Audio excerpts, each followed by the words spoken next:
On est mardi 23 septembre et on se retrouve pour un nouveau vlog lecture.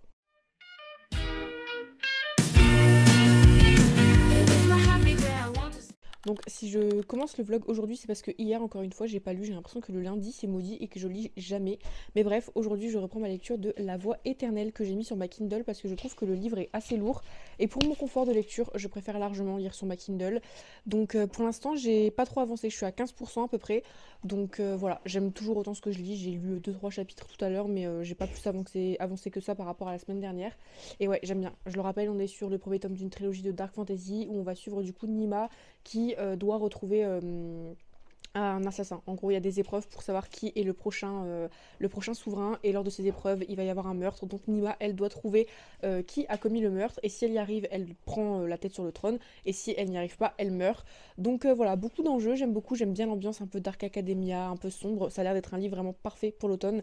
Mais du coup, je vous reprends quand j'ai un petit peu avancé et quand j'ai des choses à vous dire. Je suis à 26%, donc au chapitre 17, et la Kindle dit que c'est la page 246, mais ça je suis pas sûre, et du coup je suis arrivée au moment où on sait qui est mort, et où du coup Nima est chargée de l'enquête pour découvrir qui est le meurtrier, et c'est aussi le moment où du coup elle va prendre part aux épreuves pour elle aussi participer. En vrai je suis contente de la personne qui est morte, parce que je l'aimais pas trop, le peu que je l'avais vu, c'était un personnage que j'aimais pas, donc autant dire que je suis bien contente que ce soit elle qui soit morte. Et du coup, pour l'instant, il y a plusieurs potentiels suspects de par l'arme du crime, mais il s'est passé aussi d'autres trucs qui pourraient faire que ça soit d'autres personnages, mais je vais pas le dire parce que sinon c'est un peu un spoil, parce qu'en vrai, 26%, on est quand même assez loin dans le livre, mais j'aime toujours autant. Et en vrai, j'arrête pas de dire, ouais, Nima, badass et tout, mais en vrai, elle est pas vraiment badass dans le sens où elle est super forte, c'est plus qu'elle est genre super intelligente, et je sais pas, elle est pas trop à l'aise socialement, et elle me fait trop rire. Du coup, j'ai hâte de voir comment ça va se régler cette histoire. Et du coup, elle doit aussi travailler avec son ex, Kane. Ça, je crois que c'était dit dans le résumé. Mais en gros, ils ont eu une histoire quelques années avant. Et ils se sont un peu perdus de vue. Et lui, il participe aussi aux épreuves. Parce que du coup, les épreuves, il y a 8 participants, il me semble, pour du coup avoir le trône. Et lui, c'est un participant, mais il est aussi chargé de l'enquête avec Nima. Donc pour l'instant j'aime bien. Là je vais faire une petite pause parce que je vais faire une coloration sur mes cheveux et je vais reprendre ma lecture après et je vous ferai un update quand j'ai quelque chose à dire. Bon, je suis à 44%, donc je suis au chapitre 29 et j'ai regardé sur le livre, ça équivaut à la page 307. Je viens de passer la quatrième partie, donc le jour du corbeau, et j'aime beaucoup ce que je lis. Enfin pour l'instant ça part vraiment sur une super bonne lecture. Déjà j'aime trop Nima, elle est trop intelligente, vraiment elle est trop rusée. Et pour une fille qui voulait pas participer aux épreuves, je trouve qu'elle s'en sort pas trop mal. Et même au niveau des autres personnages, du coup, on va forcément suivre toutes les personnes qui passent les épreuves.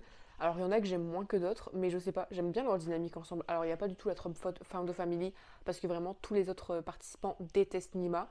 Et d'ailleurs, ils pensent que il la soupçonne elle d'avoir tué la personne qui est morte. Et Nima, elle est pas trop aimée en vrai. Genre, comme je vous ai dit tout à l'heure, elle est pas trop à l'aise socialement. Donc, c'est pas la personne la plus aimée du royaume. Mais j'aime bien leur dynamique où ils se lancent des petits pics. Et là, on a des nouveaux trucs, on a des nouveaux éléments avec les corbeaux. J'en dis pas trop pour pas spoiler, mais ça devient vraiment intéressant. Et ouais, j'aime beaucoup ma lecture. Donc écoutez, je pense que je vais continuer un petit peu. Je vais essayer d'aller jusqu'à 50% ce soir. Et je vais pas refaire de dernier update à moins que j'ai quelque chose à vous dire. Mais du coup, on se retrouve demain parce que je l'aurai pas fini. Et j'espère, vraiment, j'espère le finir demain. Je me dis que là, j'ai commencé à lire assez tard. Donc il y a moyen que je le finisse demain. On est mercredi 24 septembre et est-ce que s'il vous plaît on peut faire abstraction sur ma coupe de cheveux jusqu'à la fin de la semaine. Voilà, j'ai fait une coloration loupé, autant se le dire. Je voulais du brun, je me retrouve avec les cheveux noirs, donc jusqu'à la fin de semaine, on fait comme s'ils n'étaient pas là, s'il vous plaît. Sinon, pour revenir à la lecture, alors hier, j'ai lu jusque 50% de La Voix éternelle, donc je me suis arrêtée pas longtemps après vous avoir fait mon dernier update. Et là, j'ai un peu lu et je suis à 65% et j'aime beaucoup ce qui se passe. On a plein de retournements de situation, de complots politiques que je n'avais absolument pas vu venir. Franchement, je trouve que l'autrice, elle est trop forte parce que, vous voyez, c'est un peu le genre de lecture où je lis sans essayer de deviner et j'aime tellement ça. Genre, je suis tellement prise dans ma lecture que j'essaye même pas d'essayer de deviner les complots, de savoir comment ça va se terminer. Je me laisse porter par ma lecture et vraiment pour l'instant j'aime beaucoup. Je pense que je peux déjà le recommander. Je pense que c'est un livre que je vais adorer. Genre là il me reste 35%, mais je sais que je vais le recommander. Genre vraiment c'est une dark fantasy avec des épreuves et tout ce qu'on aime. Et ce que j'aime beaucoup c'est que je trouve que c'est pas une protagoniste comme on a l'habitude de voir habituellement, dans le sens où je vous ai dit qu'elle était badass, mais c'est pas badass dans le sens où elle est super forte. Au contraire, elle est pas hyper à l'aise socialement, elle est un peu maladroite parfois, elle est pas hyper forte au combat, même elle est plutôt, bah faut se le dire, un peu nulle, mais elle est super intelligente. Vraiment, elle est hyper rusée et j'aime trop son trait de caractère là. Donc j'aime beaucoup. Franchement, ça sort un petit peu de ce qu'on a l'habitude de voir et même genre sur le livre, la fantasy, je trouve que c'est plutôt original. Genre après, j'ai pas beaucoup lu de livres avec des épreuves ou alors j'ai lu les basiques, mais là j'aime beaucoup ce que je lis. Donc écoutez, je sais déjà que je vais le recommander. En plus, comme il y a une histoire de corbeau et tout, je trouve que ça va bien dans la vibe d'automne. Donc je pense que je vais le recommander dans mes fantaisies d'automne. Mais ouais, j'aime trop et je me demande vraiment comment ça va se finir. Parce que comme je vous ai dit, je me laisse un petit peu porter par ma lecture et j'essaie pas de deviner à l'avance. Et là, j'ai aucune idée de toute façon. Même si j'essaie de réfléchir, je pense que je devinerai pas comment ça pourrait se finir. Mais bref, je vais reprendre ma lecture et j'aime trop. C'est tout ce que j'ai à dire. Je vous reprends pour vous faire un update, soit quand j'ai quelque chose à vous dire, si j'ai quelque chose à vous dire, soit quand je le termine. Je verrai bien. Voilà. Bon, je viens de finir La Voix éternelle et c'était trop bien.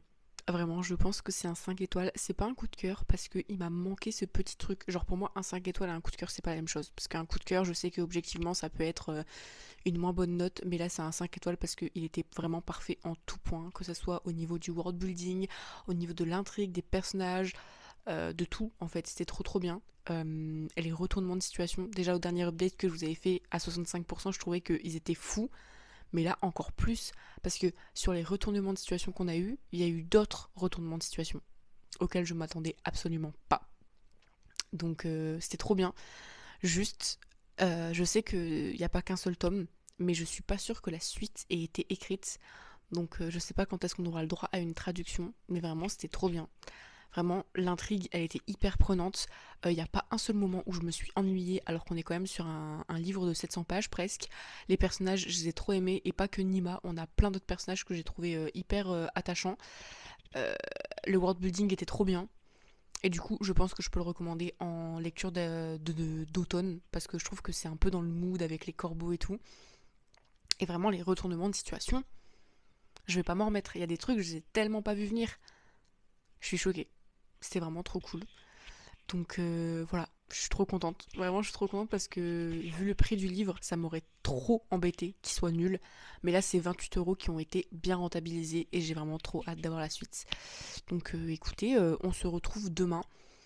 Euh, Là, aujourd'hui, j'ai fait des petits achats. Donc normalement, demain, je lis un livre que j'ai acheté aujourd'hui. Voilà, à demain. On est jeudi 25 septembre et j'ai pas encore lu de la journée, mais là je vais m'y mettre. Il est assez tard, il est 23 h, mais c'est pas grave.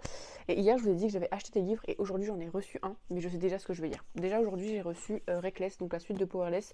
Pour être totalement honnête, ce tome j'ai peur parce que j'avais déjà pas de ouf apprécié le premier tome. Pour moi c'était genre du Red Queen réchauffé. Et en fait il était tellement hypé que j'avais été hyper déçue, genre vraiment hyper déçue. Et en fait j'ai bien aimé la nouvelle. Mais là j'ai mis celui-ci dans ma story Insta en me disant ouais je sais pas si je vais aimer tout vu que le premier j'avais pas de ouf aimé. Et il y en a plein qui m'ont répondu pour me dire que vraiment le 2 était vraiment pas ouf. Genre même des gens qui avaient aimé le premier tome, ils trouvent que le 2 était pas ouf. Donc ça me donne pas trop envie. Il sort fin octobre. Je mettrai la date à l'écran, mais il sort pas tout de suite. D'ailleurs, je trouve qu'on l'a reçu vachement tôt. Ensuite, moi, hier, je me suis acheté L'abrégé des contes perdus d'Emily Wilde. Donc c'est le dernier tome de la saga. C'est une trilogie du coup, et c'est une cozy fantasy avec un Grumpy X Sunshine, sauf que c'est elle qui est Grumpy. Et en gros, elle c'est une universitaire, Emily, et genre elle étudie le petit peuple. Et le premier tome, je l'avais trouvé genre bien, mais sans plus. Et le second tome, j'avais trop aimé. Donc là, j'ai trop hâte de retrouver les protagonistes. Et le livre est trop beau. Attendez. Je vais vous montrer en dessous de la jaquette. J'ai hésité entre le brochet et le relié, mais j'ai les deux premiers tomes en relié. Et il est trop beau. Genre, même derrière, il y a quelque chose. Il est incroyable, vraiment, avec un jaspage. Ça aurait été magnifique. Et même sous la jaquette, bon, c'est pas un truc de fou, mais on a quelque chose. Mais ça, Sabran, ils le font quand même assez souvent, la déco dans la jaquette. Donc j'aime trop, vraiment, je le trouve trop trop beau. Et je pense que ça va être ma lecture de ce soir. Parce qu'il fait 400 pages, il me semble. Et je pense que 400 pages, ouais, 409 pages, il y a moyen que je le lise ce soir, même si je commence à lire tard. Donc voilou. Bref, je vous fais un update quand j'ai avancé dans ma lecture. On est vendredi 26 septembre et hier j'ai complètement oublié de vous faire des updates de ma lecture de L'abrégé des contes perdus d'Emily Wilde et du coup je l'ai terminé hier. Mais en vrai c'est tellement addictif et tellement fluide et surtout il fait que entre guillemets 400 pages que j'ai pas pensé à faire des updates et du coup je l'ai fini. Et en vrai c'est une lecture un peu en demi-teinte pour moi je dirais. J'ai été un petit peu déçue par ce dernier tome dans le sens où j'ai pas eu autant d'émotions que ce que je pensais. Alors j'espère que la luminosité est bien. Je vois pas trop là, je suis posée devant ma bibliothèque donc ça doit pas être ouf mais bref. Ouais, je disais, il n'y a pas eu d'émotion, bah, autant d'émotions que ce que je pensais. En fait, comme c'est un dernier tome, je sais pas, je m'attendais à genre, je sais pas, un petit peu de nostalgie, un peu de on quitte les personnages, genre là c'est bon, l'univers est terminé. Et au final, non. Donc sur ce point, je suis un peu déçue. Par contre, j'ai trouvé que comparé aux trois autres tomes, il y a quand même un peu plus d'action. Après, contrairement aux autres tomes, j'ai l'impression que les personnages bougent un peu moins, parce que là, du coup, au niveau de l'intrigue, tout va se passer dans le royaume, du coup, des petits, des fées. En fait, je sais même pas comment il s'appelle ce royaume-là, mais vraiment, j'aime trop l'univers des fées, tout ça, parce que on a plein de créatures, et surtout, souvent, c'est des créatures qui sont un petit peu sarcastiques et qui n'ont pas les mêmes codes de vie que les humains, et c'est marrant à voir le décalage entre Emily, qui est elle une humaine, et toutes les créatures, donc ça, j'aime toujours autant. Les personnages, pareil, je les aime toujours autant. J'aime trop le fait que ce soit Emily qui soit grumpy et que du coup son love interest soit un peu Sunshine. Bah, un peu, il est carrément Sunshine. Et je sais pas, il y a ce petit côté loufoque que j'aime beaucoup dans cette saga. Mais ouais, je m'attendais à une fin un peu plus touchante. En vrai, là, ça finit assez. Enfin, on pourrait encore se dire qu'il y a d'autres tomes qui vont arriver ensuite, même si en soi l'intrigue de base là est terminée, l'intrigue qui commence dans ce tome, elle est terminée. Mais je sais pas, ouais, j'étais un petit peu déçue, même au niveau de l'intrigue, même s'il se passe des choses. J'ai eu l'impression que ça a été réglé. Enfin, je peux pas trop en dire parce que sinon ça va spoiler. Mais il y a eu un moment où il s'est passé un truc et j'étais en mode quoi?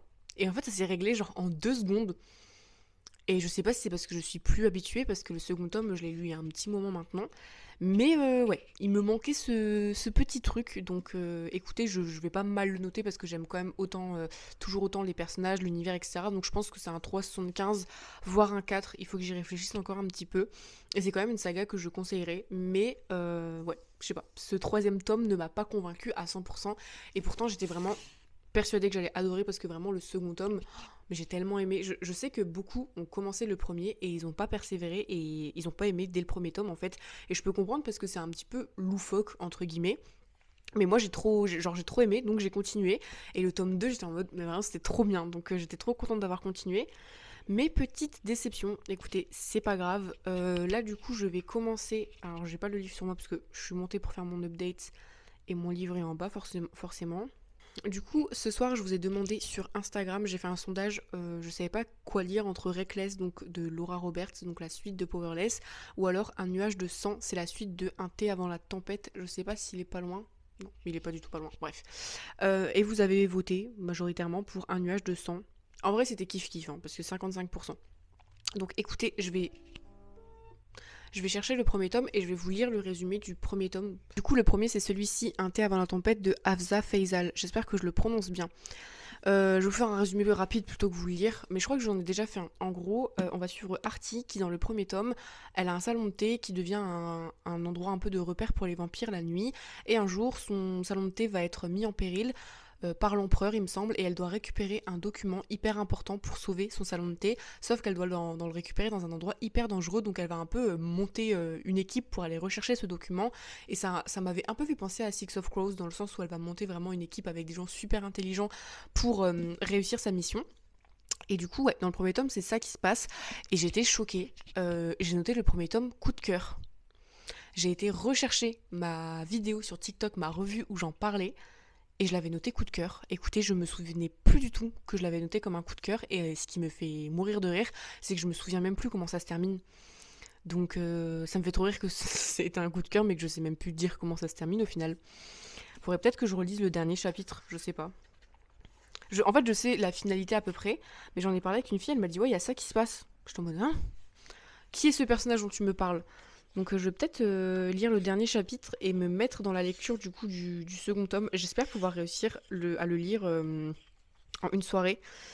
Mais j'y crois pas trop parce qu'il fait plus de 500 pages. Le premier faisait combien? Ah ouais, le premier faisait 391 pages, donc forcément. Ouais, écoutez, je vais essayer de le lire en une soirée, mais je suis pas sûre. C'est pour ça en fait que j'avais demandé sur Insta entre lui et Reckless, parce que Reckless il faisait 400 pages et je pense que lui j'aurais pu réussir à le lire assez rapidement. Mais écoutez, je vous ferai des updates quand j'ai des choses à vous dire. Et j'espère surtout me souvenir, de vite réussir à me remettre dans l'histoire, quoi, parce que sinon ça va être un petit peu chiant. Bon, je suis à la page 79 de Un nuage de sang, donc c'est le chapitre 5, et en fait j'avoue que c'est un peu dur de se remettre dans le bain au niveau de l'histoire.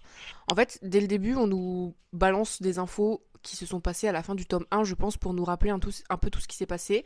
Mais vu que j'ai vraiment plus aucun souvenir de la fin, il y a plein de trucs dont je me souvenais pas, genre des petites intrigues un peu plus mineures dont je me souviens absolument pas. Et du coup, j'ai l'impression d'être perdue. Là, je viens de faire une pause d'1 heure et demie dans ma lecture parce que ça me saoulait.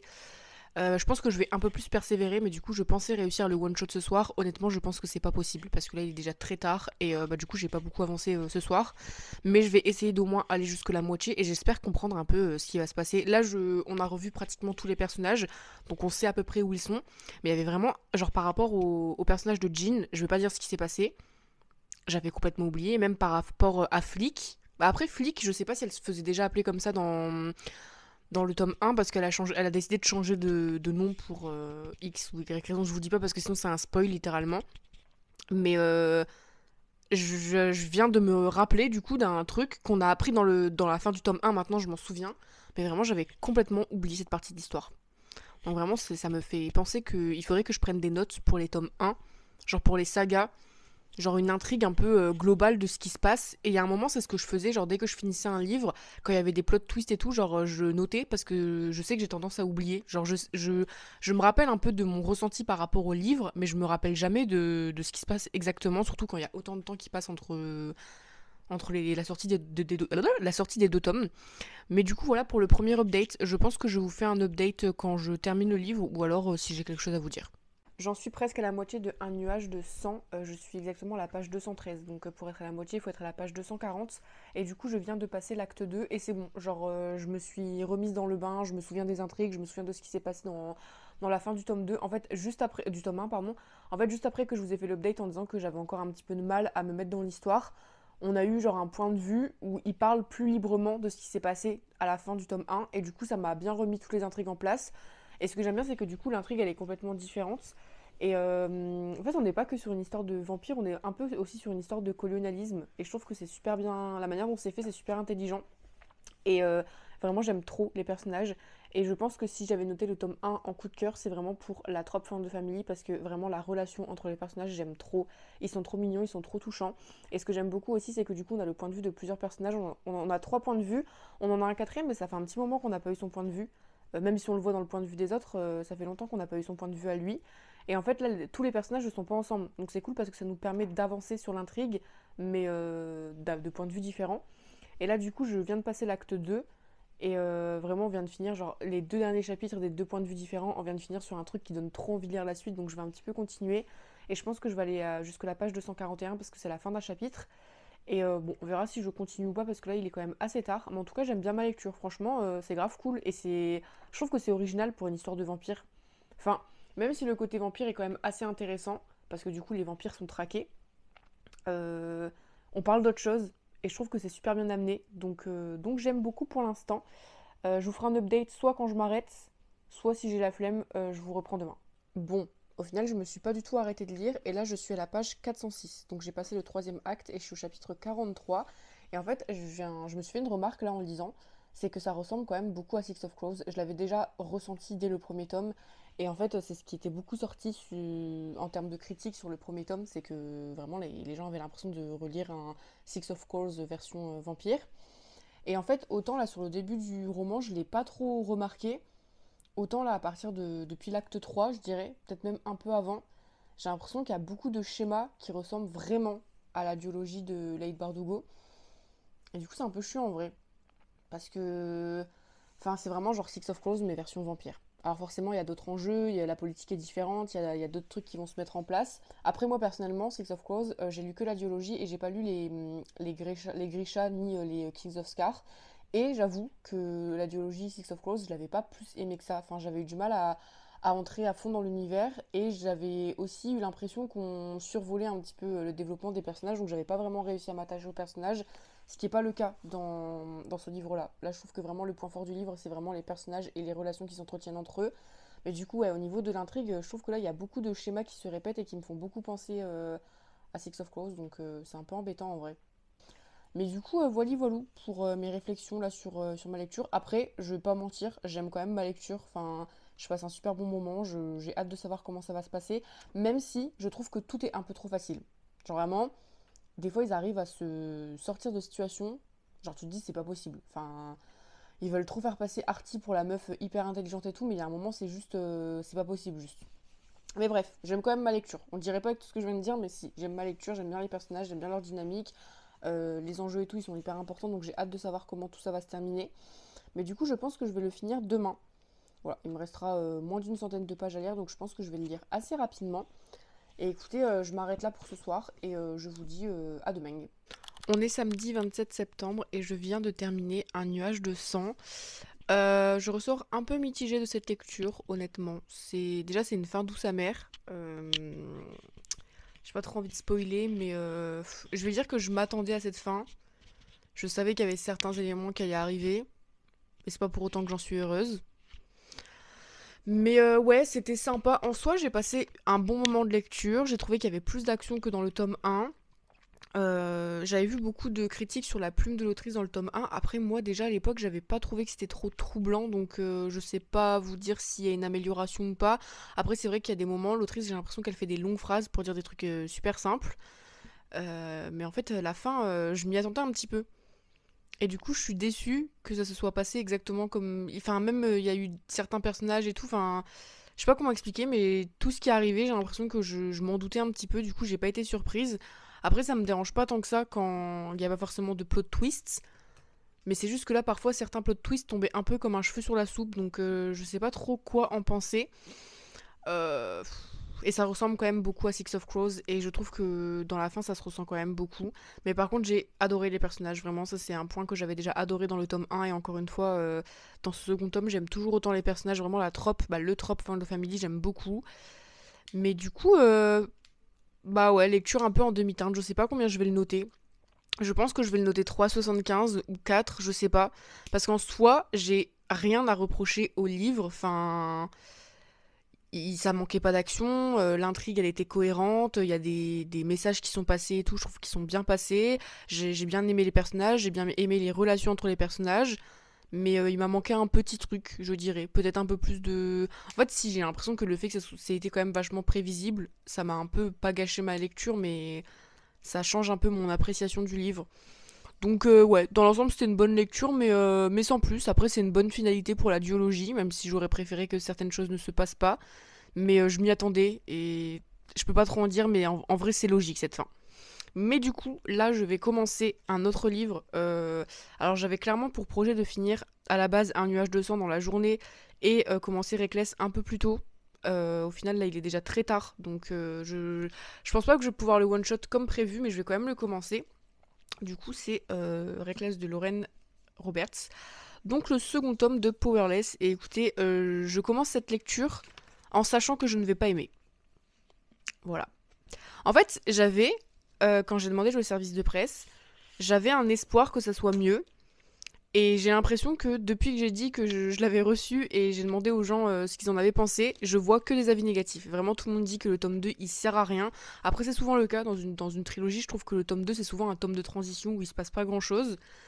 Et même des personnes qui ont aimé la saga, parce que il y a plein de gens qui n'ont pas aimé la saga entière. Donc franchement, leur haine du second tome, je la prends pas trop au sérieux, entre guillemets, parce qu'ils n'ont pas aimé la saga entière. Mais même des personnes qui ont aimé la saga, elles n'ont pas aimé ce second tome. Donc ça me fait vraiment flipper, parce que j'ai pas envie de passer un mauvais moment de lecture non plus.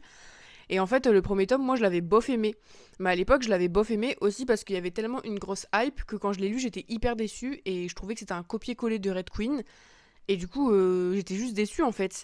Donc là, je sais à quoi m'attendre, je sais que c'est pas fifou, je sais que c'est une romantaisie, je sais que voilà, j'ai pas d'attente pour le livre. Donc peut-être que au final, si j'ai pas d'attente, je vais être agréablement surprise. Écoutez, je commence ma lecture et je vous dis, il fait 400 pages, je crois. Je crois qu'il fait un peu moins de 400 pages ou 400 pages pile. Beaucoup de pages en tout cas. Ouah, c'est écrit en tout petit par contre. Waouh.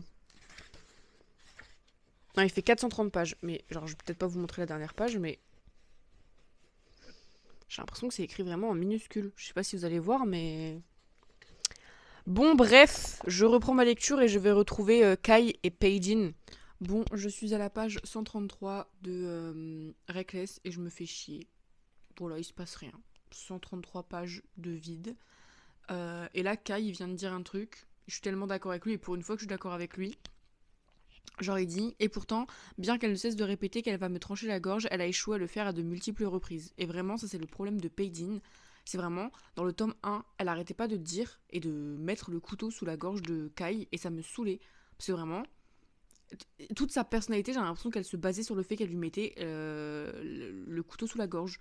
Je sais pas, l'autrice elle kiffe cette trope peut-être, mais c'est chiant à force. Vraiment, au point que le protagoniste le dise. Genre, le nombre de fois elle a essayé, elle le fait pas.